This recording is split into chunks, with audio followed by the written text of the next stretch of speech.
The sun was just beginning to rise over the city of Aralon, painting the tall glass buildings in soft gold light. The streets were already alive with noise.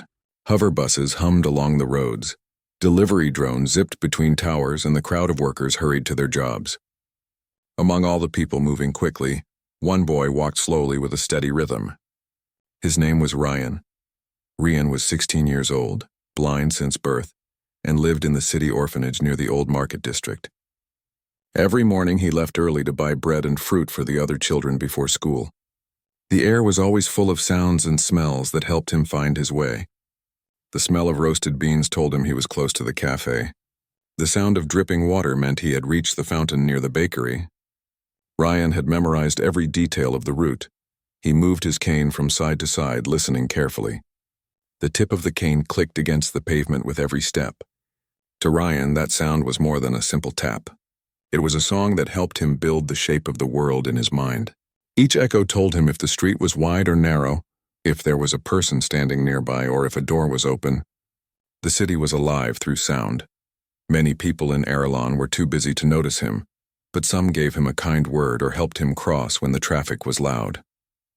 He never asked for pity. He liked to walk on his own, feeling proud of his independence. Though he had no family, Ryan found peace in routine. That morning, however, would not be like the others. When he reached the crowded plaza, a group of older boys were leaning against a railing. They were well known around the market for causing trouble, but Ryan did not know their faces, only their voices. As he passed, he heard the faint sound of them whispering and laughing. He tried to keep walking, focusing on the sound of the bakery door ahead, but their laughter grew louder. "Hey, watch where you swing that stick," one of them said. Ryan stopped. His hand tightened on his cane. "Sorry," he said calmly. "I didn't hit anyone." Another voice came from the side. "You sure? Maybe you did and just didn't see it." The group laughed again. Ryan stayed quiet. He had met people like this before, people who found it funny to mock what they did not understand. He told himself to stay calm, to move on. But before he could take another step, someone's hand grabbed the cane. "Hey, give that back," Ryan said firmly, turning toward the sound. The boy pulled it out of his hands with a sharp jerk. The familiar weight left Ryan's fingers, and the world around him suddenly felt empty. Without his cane, he felt lost. The sounds of the crowd became confusing and harsh. He could not tell where the voices came from anymore. The group laughed louder. "You really can't do anything without this, can you?" one of them said. Then, before Ryan could speak again, a cracking sound filled the air. The boy had snapped the cane in half. Ryan froze. The broken pieces hit the ground near his feet. For a long moment, everything around him went silent in his mind. The boys said something and walked away, their laughter fading into the noise of the city. But Ryan did not hear their words. He only felt the cold air around his hands, now empty and shaking. He knelt down, searching the ground until his fingers found the broken pieces. The smooth plastic that had guided him for years was now rough and splintered. It was just a stick now, useless and dead. Ryan held the two halves close to his chest, trying to breathe slowly. People passed by. Some looked at him but did not stop. Others whispered softly, feeling sorry but unwilling to get involved. Ryan did not ask for help. He sat against the wall of a nearby shop and tried to calm his thoughts. The air smelled of metal and dust, and the sound of moving vehicles mixed with the chatter of the crowd. For someone else, losing a cane might have been a small problem. For Ryan, it was like losing his sight all over again. The world around him became a blur of noise with no pattern. Every step would now be a guess, every movement a risk. He felt trapped in a space that once felt safe. He tried to stand, but his legs trembled. He sat back down, pressing his palm against the cool stone wall. The warmth of the morning sun reached his face, but it gave him no comfort. His mind returned to the sound of breaking plastic, sharp and cruel. It replayed over and over like a wound that would not close. He stayed like that for several minutes, thinking of what to do next. The orphanage was not far, but without his cane, even a short distance felt like a maze. He considered calling out for help, but his voice refused to come out. Pride and pain held him silent. A gentle sound of footsteps came near, slow, calm, and measured. Someone stopped close to him. Ryan turned his head slightly. "Are you all right, young man?" a quiet voice asked. Ryan hesitated before nodding. "Yes, I'm fine," he said, though he was not. The voice belonged to an older man. His tone carried patience, not pity. "I saw what happened," the man said softly. "That was not right." "It doesn't matter," Ryan replied. "People like that never care. I'll find another cane somehow." The man was silent for a moment, then said, "You sound strong." Ryan gave a small smile that did not reach his face. "Strong doesn't help when you can't see where you're going." The man sighed, not with sadness but with thought. "Sometimes strength is not about sight. Sometimes it is about standing up again when the world tries to push you down." Ryan turned his face toward the voice, curious now. "Who are you?" "Just someone passing through," the man replied. "My name is Morrow," Ryan nodded slowly. "I'm Ryan." "It's good to meet you, Ryan," Morrow said kindly. Then he added, "Wait here for a moment." Before Ryan could answer, he heard the sound of footsteps moving away. He stayed still, unsure whether the stranger would return or if he had imagined the whole thing. He felt the broken pieces of his cane again and sighed. Maybe it was just another person who felt sorry for him. He did not want pity. He wanted respect. The minutes passed slowly. The city around him moved on as if nothing had happened. The sounds of engines, laughter, and digital advertisements filled the air. Ryan tried to keep track of the time by counting in his head, though it felt like hours. His stomach began to ache with hunger. He still needed to buy food for the other orphans. But he could not even cross the plaza safely. Then, after about 20 minutes, he heard the same slow, careful footsteps returning. "I told you I would come back," the old man said. Ryan turned his head again, relief mixing with confusion. "You did," he said softly. "Why?" "I have something that might help you," Morrow said. There was the faint sound of metal shifting as he placed something beside Ryan. "It's an old project of mine. I never found the right person to use it. Maybe now I have." Ryan hesitated. "What is it?" "It's a walking staff," Morrow said. "But not an ordinary one. It reacts to energy, to movement, to sound. It can show you more than you can imagine." Ryan frowned. "That sounds like something from a story." Morrow laughed quietly. "Perhaps. But every story begins with a little faith." Ryan reached out and touched the object. It was smooth, cool, and light. The material felt like metal, yet it hummed faintly under his fingers as if alive. He ran his hand along its length, surprised by how balanced it felt. It was unlike any cane he had ever used. "Why are you giving this to me?" he asked. "Because you'll use it better than I ever could," Morrow answered. "And because I believe in what I said. Strength is not about sight. It's about trust." Ryan lowered his head, uncertain. "I don't even know you." "You don't have to," Morrow said kindly. "Just remember 3 words, Ryan. Trust your strength." Those words settled deep inside Ryan's heart. They felt simple yet powerful, like a small fire that refused to die. Before he could ask more, he heard Morrow step back. "Thank you," Ryan said quietly. "I don't know what to say." "Say nothing. Just walk forward," Morrow replied. Ryan listened as the footsteps faded away into the noise of the crowd. When the sound was gone, he lifted the new staff and stood up carefully. The surface of the staff glowed faintly in his hand, sending a warm pulse through his skin. He tapped it against the ground. The sound that returned was rich and deep, almost musical. He could feel every detail of the space around him in that single vibration. It was as if the air itself spoke to him. For the first time that morning, Ryan smiled. He took a step forward, then another. The fear that had filled his chest began to fade. The plaza was still noisy and crowded, but now every sound had meaning again. The echoes formed shapes in his mind, bright and clear. He could sense the walls, the fountains, even the distant movement of birds above. The pain of losing his cane was still there, but it no longer ruled him. The words of the stranger repeated in his mind. "Trust your strength." They were simple words, but they carried weight. Ryan adjusted his grip on the staff and started walking toward the bakery once more. The broken pieces of his old cane lay forgotten behind him. Ahead of him stretched the city, vast and full of sound. He walked with a new rhythm, each tap of the staff echoing with purpose. Some people stopped to watch the blind boy move through the crowd with confidence. They could not see the energy flowing through the staff or the soft glow that pulsed with each step, but they could see his calm expression. They could see the quiet pride on his face. Ryan did not know where the old man had gone or who he really was, but he felt something change inside him that morning. The world had taken something from him and then given something far greater in return.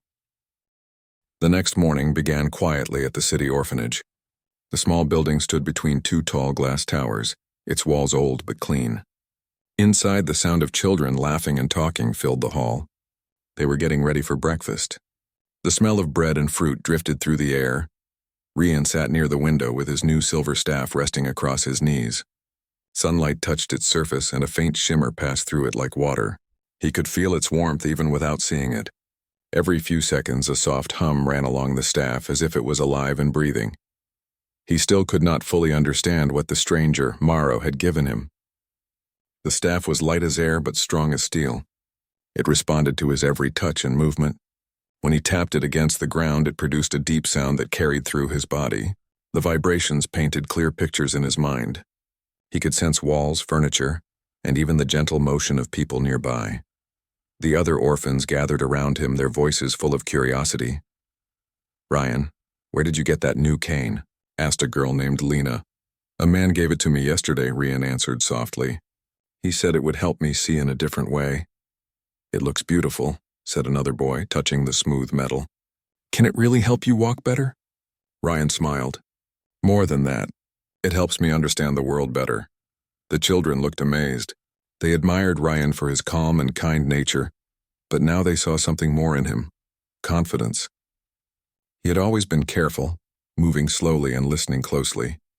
Today, his step sounded sure and light. When breakfast was over, Ryan told the caretaker that he would go to school as usual. She looked worried. "Are you sure, Ryan? After what happened yesterday, you should rest." "I'm fine," he said. "And I need to learn how to use this new staff." She nodded gently. "Be careful, my boy." Ryan stepped outside into the bright morning air. The sound of the city was louder now that he could hear it more clearly. Every passing vehicle left a trace of vibration. Every voice had a direction. Every footstep had a distance. It felt as if his mind had opened a new window. As he walked through the plaza, the staff responded to every movement. When he turned a corner, it sent a soft wave through the air, mapping the space before him. He could sense where walls stood and where people moved. The feeling was not like sight, but something deeper. It was awareness. He made his way to the bakery again. The shop owner, a kind woman named Mira, greeted him warmly. "Ryan, you're back already. I heard about what those boys did. Are you all right?" "I'm fine now," Rian said with a smile. "I found a better way to see." Mira looked at the silver staff and nodded in admiration. "That looks like something special. Whoever gave it to you must have known what he was doing." Ryan thought of the old man, Morrow. "Yes," he said softly. He said something I'll never forget. After buying the bread, Ryan walked toward school. The path took him across the central square where the bullies often hung around. He felt nervous for a moment but reminded himself of Morrow's words. "Trust your strength." The staff pulsed faintly in his hand, as if encouraging him. When he reached the square, he heard familiar voices again. The same boys were there, laughing and talking loudly. Rian recognized them instantly. He wanted to walk past them quietly, but one of them called out, "Hey, it's the blind kid again. What's that shiny stick you've got now?" Rian paused but did not turn his head. "It's mine," he said calmly. "Oh, really? Did you buy it after we broke the old one?" The boy mocked. Rian gripped the staff tighter. "No, someone gave it to me." The bullies laughed. "Someone felt sorry for you then?" Ryan did not answer. He could sense every movement they made through the staff. One boy stepped closer, his shoes scraping the ground. Ryan felt the air shift and knew where he stood. "Let me see that," the boy said, reaching out. Ryan stepped back and lifted the staff slightly. The metal glowed faintly. "Don't touch it," he said in a calm but firm voice. The boy stopped, surprised by the sudden authority in Ryan's tone. For a moment, no one spoke. Then Rian turned and began to walk away. The staff hummed softly, and he felt the vibrations guide him around the crowd. He did not stumble once. Behind him, one of the boys muttered something under his breath, but they did not follow. Something in Ryan's presence kept them from daring to mock him again. At school, Ryan's teachers and classmates noticed the change in him. He moved with confidence, answered questions clearly, and smiled more than usual. During break time, a few students gathered around him, curious about his new staff. "How does it work?" one asked. Ryan shook his head. "I don't know. It feels like it listens to me. When I move, it helps me understand what's around me. It's not magic. It's something else." The teacher, Mr. Hale, bent down to look closely at the staff. This technology is unlike anything I've seen. It looks advanced, maybe even experimental. Whoever made it must be a genius, Ryan nodded slowly. His name was Morrow. I don't know who he really is. The teacher smiled. Well, Ryan, maybe he saw something special in you. Ryan did not answer, but inside he felt a quiet pride. He knew Morrow had seen something, though he still did not understand what it was. When school ended, Ryan walked home through the same streets. He noticed more things than ever before. The soft flutter of bird wings high above, the whisper of wind through metal railings, even the quiet hum of power lines overhead. Every sound built a map in his mind. At one point, he stopped near a small park. The sound of water flowing in the fountain reached his ears, calm and clear. Children played nearby, their laughter filling the air. Ryan stood still for a moment and raised the staff slightly. The world around him came alive in his mind as shapes made of sound. He could feel the fountain's curve, the trees around it, and even the birds perched on the branches. He smiled softly. "Thank you, Morrow," he whispered. As he turned to leave, he heard a familiar soft step behind him. His heart jumped. The steps were slow and even, just like the day before. "Morrow," he said quietly.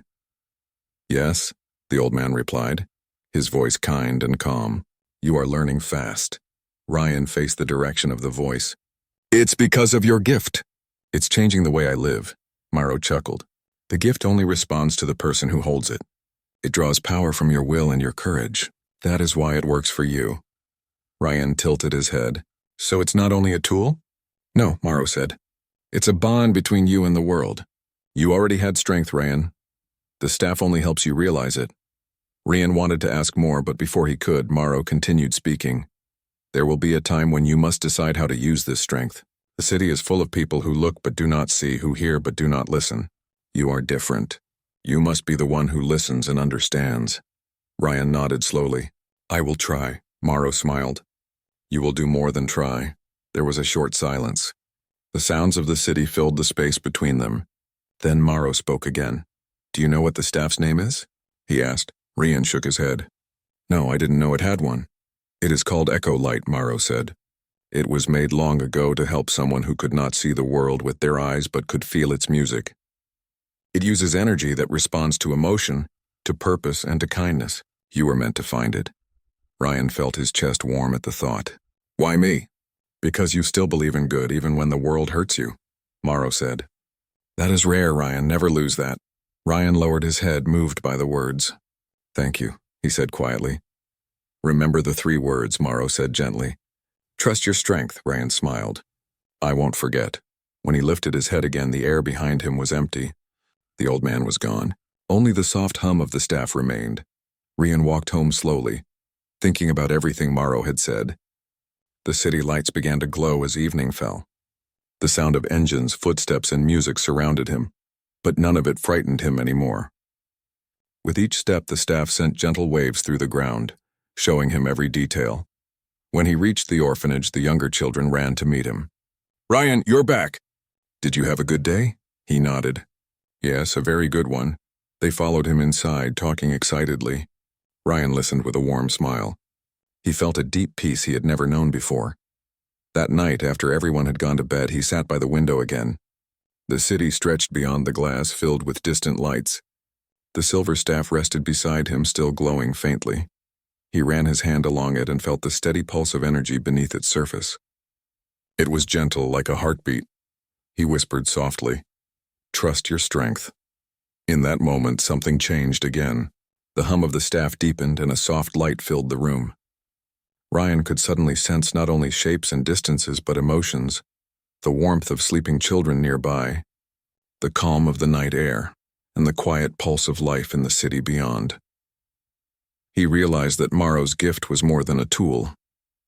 It was a doorway to something greater.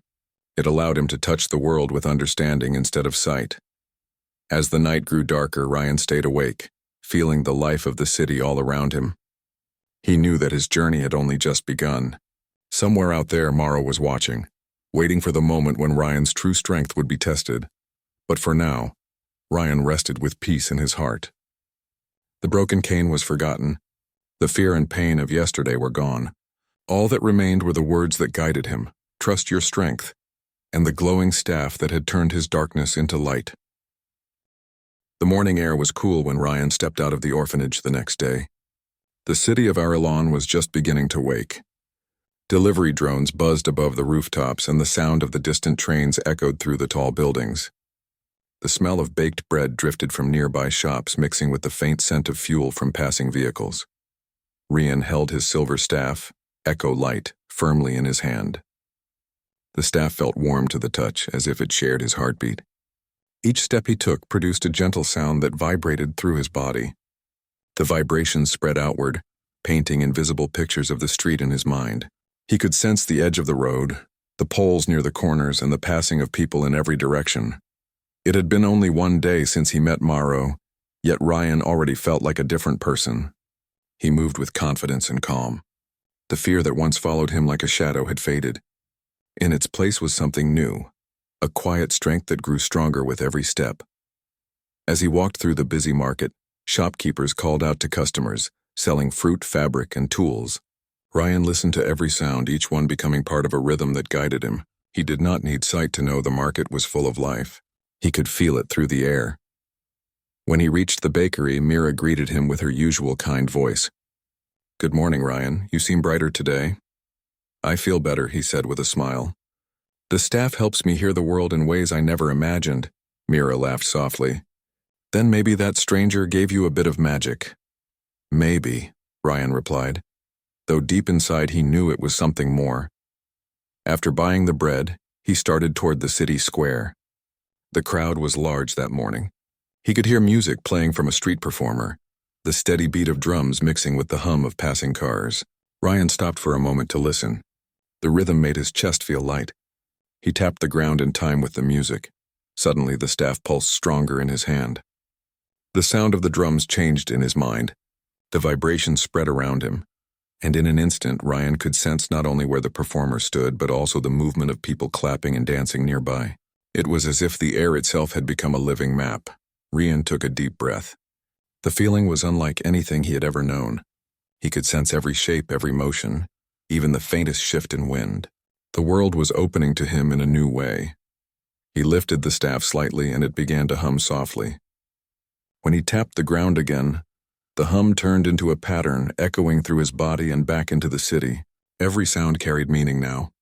The world that had once been dark was now full of colors made of sound. For the first time, Ryan did not feel blind. He continued his walk, letting the hum of Echo Light guide him. When he crossed the street, he could sense the vehicles before they came close. He moved aside calmly, perfectly aware of their speed and distance. People passing by stared at him, surprised by how smoothly he moved through the crowd without hesitation. A few whispered to each other. "Is he blind? How does he walk like that? He must have some kind of advanced device," another said.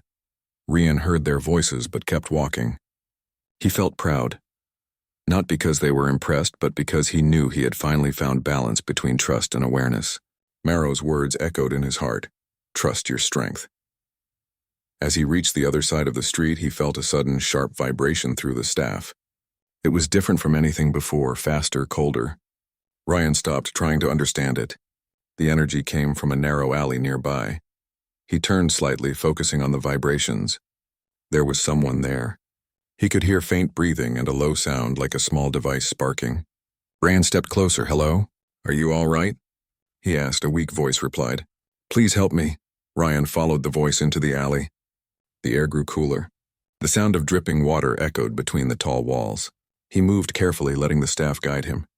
When he was close enough, he could sense the shape of a young boy sitting against the wall. Ryan knelt down. "What happened?" "My little drone fell from the roof," the boy said in a shaky voice. "I tried to catch it, but I hurt my leg." Ryan could hear the pain in the boy's tone. "Don't worry. I'll help you." He tapped the ground lightly, and Echo Light responded with a strong hum. The vibrations showed him the exact position of the boy's leg. It was swollen but not broken. "Can you stand if I help you?" Ryan asked. "I think so," the boy said. Ryan helped him up slowly. The staff glowed faintly, and the energy seemed to steady both of them. The boy leaned on Ryan's shoulder as they walked out of the alley. When they reached the street, people noticed and hurried to help. A woman ran forward. My son, thank you so much. Ryan stepped back politely. He will be fine. He just needs rest. The woman looked at Ryan's silver staff and smiled with tears in her eyes. You helped him even though you cannot see. You are remarkable. Ryan felt shy but happy. Anyone would have helped. The woman shook her head. Not everyone listens to what the world says, but you do. Her words stayed in Ryan's mind long after he left. He walked back toward the orphanage, thinking about how the staff had warned him. It was not only a tool to guide his steps, but also something that sensed danger and need. It was as if it shared his compassion. That evening, Ryan sat on the roof of the orphanage. The sun was setting, and the cool breeze brushed against his face. He rested Echo Light beside him and listened to the sounds of the city. Distant laughter, ringing bells, the soft rustle of leaves, each sound became a note in a great song. He began to tap the staff lightly on the rooftop. The hum it produced blended with the sounds around him. Suddenly, the air shimmered. Ryan could feel the pattern forming again, but this time it went deeper. The vibration spread far beyond the orphanage. He could sense the river that ran along the city's edge, the tall buildings that touched the clouds, and the thousands of hearts beating in the streets below. The sensation overwhelmed him for a moment. His breath quickened. The power flowing through Echo Light was stronger than ever. He realized the staff was showing him what true awareness meant. The world was not made of darkness and light. It was made of energy, sound, and emotion. Ryan lowered the staff slowly and whispered to himself, "Trust your strength." The hum calmed, and the world returned to normal. The stars began to appear in the sky. Inside, the children were preparing for dinner. Lena called up to him, "Ryan, come down. We're waiting for you." He smiled and stood. "I'm coming." When he joined them, everyone was cheerful. The caretaker served soup and bread, and the children talked about their day. Ryan listened and laughed with them. For the first time in a long while, he felt like he belonged not just in the orphanage but in the world itself. Later that night, when the others were asleep, Ryan sat near his bed with the staff resting on his knees. He wanted to understand how it worked. He tapped it once, then twice. The glow returned, gentle and steady. He closed his eyes, though they were already blind, and focused on the hum. It grew stronger, matching the beat of his heart. Slowly, an image formed in his mind, not through sight, but through awareness. He saw the room around him as waves of energy. The walls, the floor, even the sleeping children appeared as gentle ripples of sound. It was beautiful. He moved his hand through the air, and the ripples changed shape. He realized he could control how far the waves traveled by focusing his thoughts. When he thought of warmth, the energy spread softly. When he thought of strength, the vibrations became sharp and clear. The staff was connected to him in every way. It was not only a tool, but also a mirror of his soul. The next morning, he decided to test its limits. He went to the park where he had met Maro before. The fountain still sang with the sound of flowing water. He stood near it and held the staff upright. "I want to understand more," he said softly. The staff responded instantly. The ground beneath his feet began to pulse with energy. The water in the fountain rippled and the air shimmered around him. The vibrations formed patterns that spread through the space, and Ryan could feel everything. Each leaf on the trees, each drop of water, each heartbeat of a bird nearby. He turned slowly, amazed. This was not just hearing. It was connection. The world spoke to him and he could hear its language. A gentle voice came from behind him. "You are learning faster than I expected," Ryan smiled. "Maro," the old man stepped closer. "You have awakened the true power of Echo Light. Few could do that." Ryan held the staff carefully. "It feels like it's alive," Maro nodded. "It is alive in a way. It responds to kindness, courage, and trust. Those are things machines cannot fake. You have given it purpose." Ryan tilted his head. "What should I do with it now?" "Use it to help others," Maro said. "You were chosen not to be greater than others, but to guide them. The world needs people who can see with the heart." Ryan felt his throat tighten. "I will try," Maro smiled kindly. "You already are." Before Ryan could speak again, the air grew still. When he turned his head, Maro was gone. Only the sound of the fountain remained. Ryan stood quietly for a long time, holding the glowing staff close to his chest. He felt calm and strong. He did not know where Maro went or who he truly was, but he understood now that the man had given him more than a tool. He had given him a new way to live. As Ryan walked back toward the orphanage, the sunrise painted the sky with gold. The sun was bright over the city of Aralon, and the streets shimmered under the golden light. The sound of engines, footsteps, and distant music filled the air. People hurried to work. Drones zipped overhead, and the great screens that lined the towers flashed with morning news. Ryan walked among the crowd, holding Echo Light firmly in his hand. The silver staff glowed faintly as it touched the ground, sending smooth vibrations into the pavement. He could sense the shapes of people, the corners of walls, the open spaces ahead. Every sound was clear and alive. It had been a week since Morrow last appeared. Ryan had spent those days practicing with the staff and learning its hidden depths. Each time he used it, he discovered new ways to understand the world. He could now sense heartbeats and even emotions in the people near him. Fear, anger, kindness, and calm had their own quiet rhythms. At first, the new sense had overwhelmed him, but he learned to control it. When the feelings became too strong, he focused on his breathing, and the staff calmed him. He began to understand that Echo Light was not just a gift, but also a responsibility. That morning, Ryan was walking to the orphanage from the library. He had borrowed books about sound technology and human senses. Though he could not read printed letters, the library had an audio system that allowed him to listen to the content. Knowledge gave him peace. He wanted to learn how to use the gift to help others who could not see. The market ahead was crowded, but he moved easily through the people. He could hear the laughter of children, the rhythm of shoes on the pavement, and the gentle flutter of birds above the food stalls. He smiled to himself. The city was noisy, yet it sang a song that he could now understand completely. Then he heard a voice that froze his steps. "Look who it is," someone said with a laugh. Ryan knew that voice. It belonged to the same boy who had broken his cane weeks ago.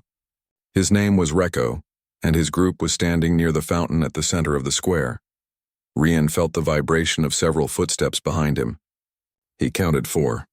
They were the same bullies who had mocked him before. Recco spoke again. "You have a new stick now, huh? Must be nice to have people give you things." Ryan stayed still for a moment, his mind calm. He did not feel fear this time. The staff pulsed softly in his hand, sensing his emotions and keeping him steady. "I don't want any trouble," he said simply. Recco laughed. "You think you can walk around like you're better than us now? People say you have some kind of fancy device. Maybe you should share it." The others laughed with him. Ryan could sense their movements through the air. One of them stepped closer, his shoes scraping against the stone. Another crossed his arms, trying to look confident, though his heartbeat was uneven. Ryan heard it clearly through the staff. He turned his head slightly. "I'm not better than anyone. I'm just walking home." Recco stepped forward, his tone turning sharp. "Then show us that thing." Ryan took a small breath and raised the staff gently. It glowed brighter for a moment, and the ground under his feet sent a low hum into the air. The sound spread across the plaza like a wave. People nearby turned their heads, confused by the sudden tone that vibrated through the air. Recco stopped in his tracks. "What was that?" Ryan stood calmly. "It's the sound of the world when you listen instead of laugh." The crowd around them began to notice what was happening. Some whispered to each other. The sound of Echo Light had drawn attention. Recco hesitated. His voice wavered for the first time. "You think you're special because of that toy?" Ryan shook his head. "I'm not special. I just learned not to be afraid." Recco tried to step closer again, but this time the hum from the staff deepened. A soft wind formed around Ryan as if the energy of the city itself protected him. The bullies looked uneasy. One of them whispered, "Let's just go." "This is strange." Recco frowned but took a step back. He could not explain why the air around Ryan felt heavy and calm at the same time. Ryan turned away and said, "You don't have to understand me. Just remember that hurting others never makes you strong." Then he walked past them, the sound of his staff tapping the ground in steady rhythm. The bullies watched silently as he disappeared into the crowd. For the first time, none of them laughed. When Ryan reached the bakery, Mira greeted him with surprise. "I saw what happened in the square. Are you all right?" Ryan nodded. "I'm fine. They will not bother anyone again." Mira smiled warmly. "You've changed, Ryan. You stand taller now." Ryan smiled too. "Maybe I just learned to listen better." He bought some bread and fruit for the children and started back toward the orphanage. The city felt peaceful again. He could sense kindness in the people around him, small pulses of warmth in their hearts. For every sound of anger or noise, there were 10 sounds of laughter and life. When he reached the orphanage, the younger children ran to greet him.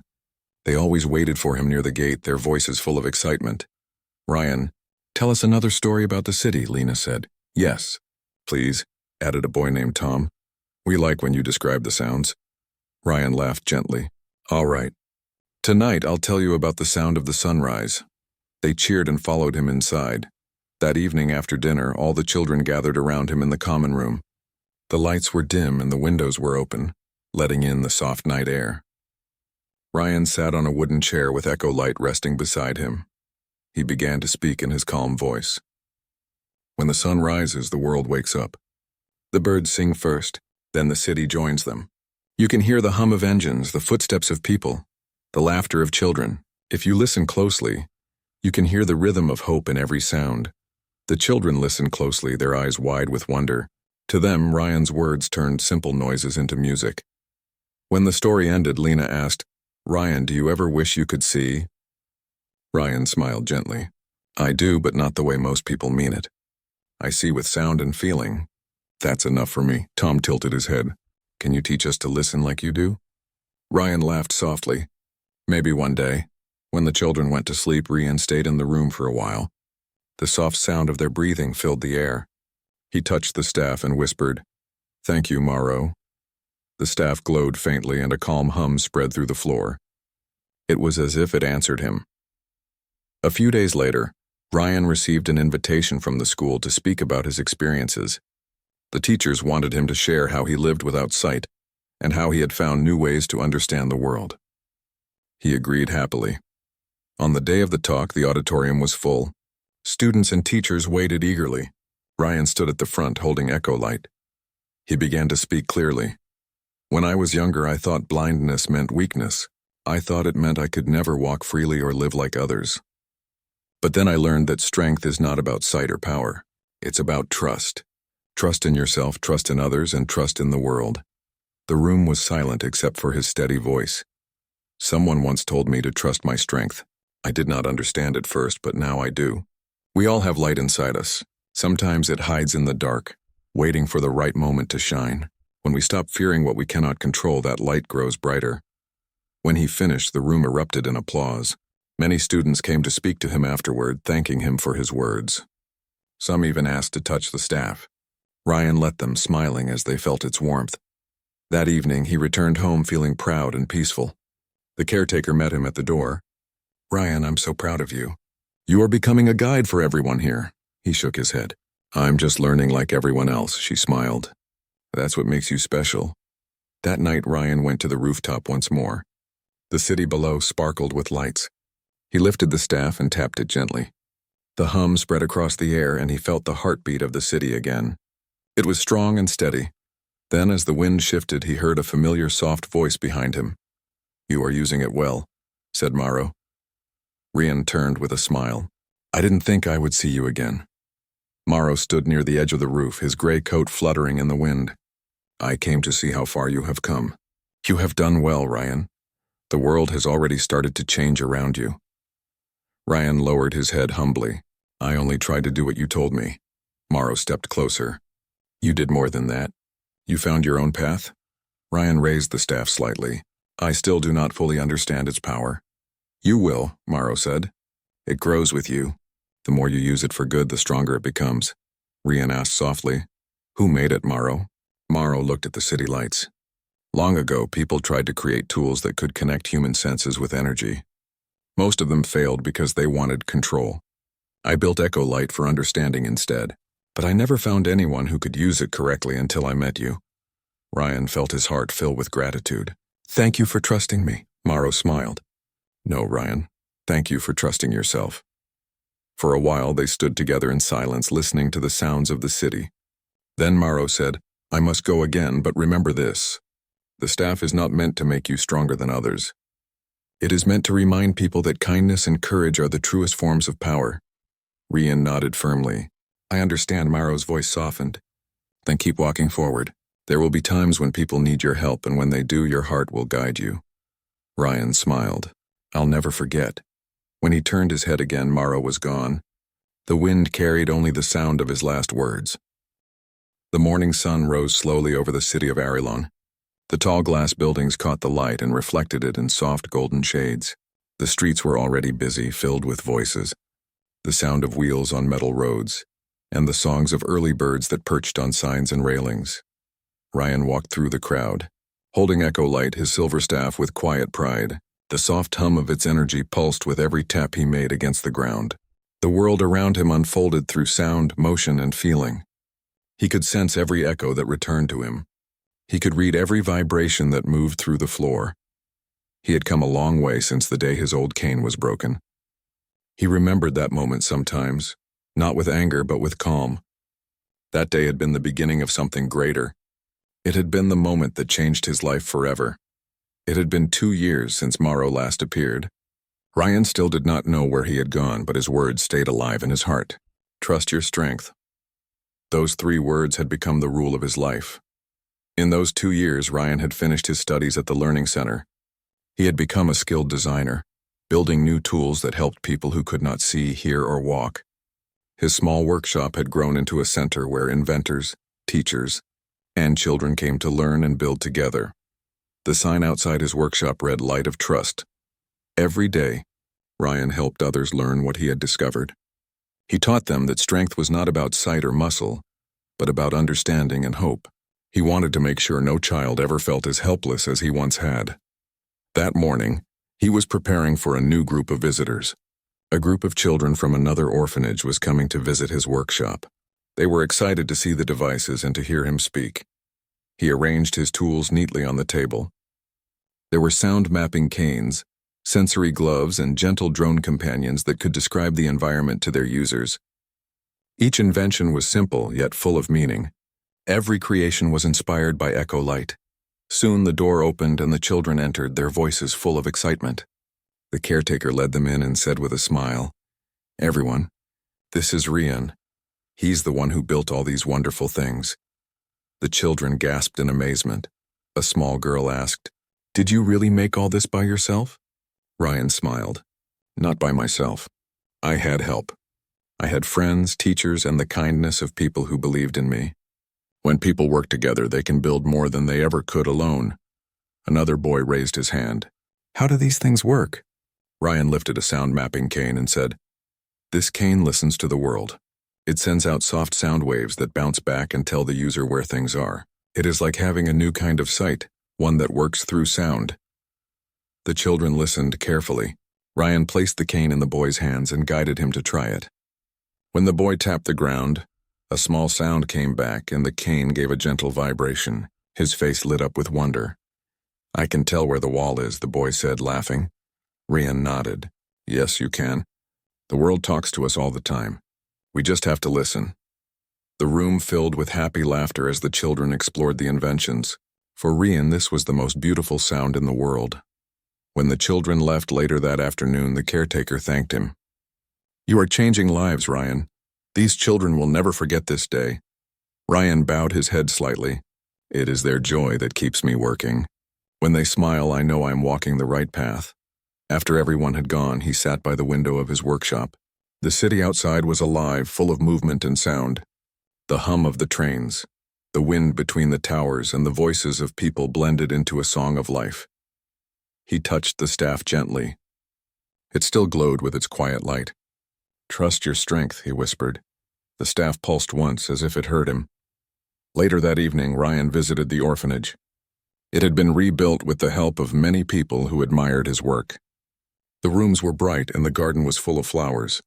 The children ran around happily, their laughter filling the air. Mira, who now helped run the orphanage, greeted him warmly. "Ryan, you should be proud. Everyone in the city talks about your inventions. Even the mayor mentioned your name in his speech last week." Ryan laughed softly. "I'm happy if my work helps people. I don't need fame. I just want others to feel what I felt when I first held Echo Light. Hope." Mira smiled. "You've given that to many people already." They walked through the garden together. The wind carried the scent of blooming flowers. Some of the younger children were playing a game near the fountain. One of them noticed Ryan and ran up to him. "Ryan, can you tell us another story?" He smiled warmly. "Of course. What kind of story do you want today?" The children shouted together. "A story about the man who gave you the silver cane." Ryan's smile deepened. Ah, Morrow. Yes, I can tell you that story. They sat around the fountain and he began to speak. Long ago, there was a man who saw a boy sitting alone. The boy had lost something that helped him walk. The man gave him a gift, not just of metal and light, but of faith. He told him to trust his strength. The boy did not understand at first, but when he learned to listen to the world, he found that he was never truly blind. The children listened closely, their eyes wide. What happened to the man? One of them asked. Rian looked up at the stars beginning to appear. I don't know. Maybe he is watching from somewhere far away. Maybe he helps others the same way he helped me. The children smiled at that answer. One of them said softly, I hope I can meet someone like that one day. Ryan nodded. You already have each other. That is the first step. That night after everyone had gone to sleep, Ryan stayed by the fountain for a while. The soft sound of water brought peace to his mind. He lifted the staff and it shimmered faintly. He thought of Morrow again. He wondered if he was still out there helping others, giving hope where it was needed most. He hoped that one day they might meet again. Over the next few months, Rian's work reached far beyond Arelon. His invention spread to other cities and even to other colonies on distant planets. People began calling him the Listener, a name that carried respect and kindness. But Ryan never let pride change him. He continued to live simply, teaching others and learning from them. He trained many apprentices who shared his dream of a kinder and more connected world. One day, he received a message from the Council of Science and Harmony. They wanted to honor him for his contribution to society. Ryan was invited to speak at the Grand Hall of the city. When he arrived at the ceremony, the hall was filled with people from every part of the world. The lights glowed softly and the air was filled with quiet excitement. The council leader stood and said, Today we honor Rian, whose inventions have given new life to those who once lived in darkness. He has shown us that true sight comes from within. The crowd applauded as Ryan walked to the stage. He held Echo Light firmly, feeling its pulse match his heartbeat. When he reached the podium, he took a deep breath and spoke clearly. Thank you, but the truth is, I'm not special. I was only a boy who was lost once. Someone believed in me when I did not believe in myself. He told me 3 simple words, trust your strength. Those words changed everything. The room fell silent. I learned that the world can be harsh, but it can also be kind. Every sound, every vibration, every heart around us carries meaning. When we listen, we understand. When we understand, we care. And when we care, we heal. He paused for a moment. Technology should never replace kindness. It should serve it. That is why I build what I build. Not to show power, but to remind us that hope is stronger than fear. When he finished, the hall filled with applause. Many people had tears in their eyes. That night, Ryan returned to his workshop. He placed the silver staff on his work table and sat beside it. The moonlight shone through the window, casting a soft glow on the metal surface. He smiled. You were right, Morrow. The world can change if someone chooses to believe. The staff pulsed with a soft hum that filled the room. For a brief moment, Ryan thought he heard Morrow's voice in the air. I always knew you would. Ryan looked toward the sound, but the room was empty. Only the gentle hum remained. He stood and lifted the staff. Thank you, my friend. The next morning, Ryan visited the plaza where everything had begun. The same place where his old cane had been broken, where he had first met Morrow. The plaza was full of life now. Children played near the fountain, merchants called out their prices, and laughter filled the air. Rian stood quietly, feeling the rhythm of the city. He smiled and tapped the staff once against the ground. A clear tone spread outward, gentle and warm. The sound wrapped around the plaza like a soft wave. People turned, sensing the peaceful energy. A young boy nearby looked up and said, What was that sound? Ryan turned his head toward him. That was the sound of hope. The boy smiled brightly. Ryan walked away slowly, the hum of Echo Light keeping time with his steps. He knew his journey was far from over. There would always be people who needed help, children who needed guidance, and hearts that needed courage. And every time he lifted the staff, he remembered the stranger who had changed his life with just 3 words.